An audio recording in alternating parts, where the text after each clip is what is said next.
நமசிவாய.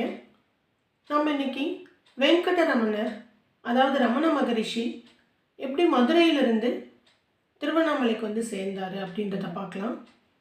ரமண மகரிஷி வெறும் 3 ரூபாய் பணத்தை எடுத்துக்கிட்டு திருவண்ணாமலைக்கு பயணத்தை தொடர்றாரு.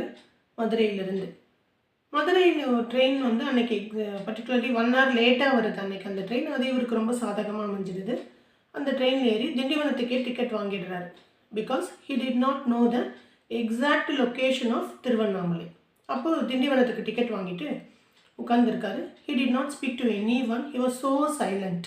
ரொம்ப அமைதியாக, often indulged himself in meditation. ரொம்ப மெடிடேஷன்லேயே ஆஃபன் தன்னை வந்து கொண்டு போய்க்கிறாரு. இப்படியே பயணிச்சுட்டு இருக்கும்போது தன்னோட ட்ராவல் பண்ண பேசஞ்சர் ஒருத்தர் வந்து he was a Muslim.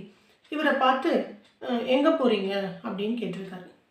He uttered a single word, Tiruvannamalai அப்படின்னு இவர் ரிப்ளை பண்ணியிருக்காரு.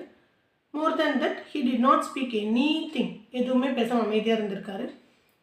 கொஞ்ச நேரம் பொறுத்து அவர் நானும் திருவண்ணாமலைக்கு தான் போகிறேன் அப்படின்னோடனே இவருக்கு ஒரு நம்பிக்கை.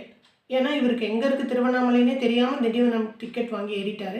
பரவாயில்ல, நமக்கு வந்து இப்போ திருவண்ணாமலைக்கே போகிற ஒருத்தர் கிடச்சிட்டாரு அப்படின்னு அவரை வந்து எப்படி போகணும் அப்படின்னு, திருவண்ணாமலைக்கு எப்படி போகணும் அப்படின்னு அவர் ஒன்று எப்படி போகணுன்னே தெரியாமல் நீங்கள் இந்த ட்ரெயினில் வந்து ட்ராவல் பண்ணுறீங்களா அப்படின்னு இவர் ஆச்சரியமாக பார்த்துட்டு, நம்ம இங்கேருந்து விழுப்புரமில் இறங்கிடணும், விழுப்புரத்துலேருந்து நம்ம திருவண்ணாமலைக்கு போகணும் அப்படின்ன உடனே அவர் உடனே சொல்லியிருக்காரு, நான் வந்து பக்கத்தில் இருக்க திருக்கோவிலூருக்கு தான் நான் போகணும், நான் வந்து நீங்கள் திருவண்ணாமலைக்கு போயிடலாம் அப்படின்னோடனே இவருக்கு கிளியர் ஆகிடுச்சு எப்படி போகணுன்னு.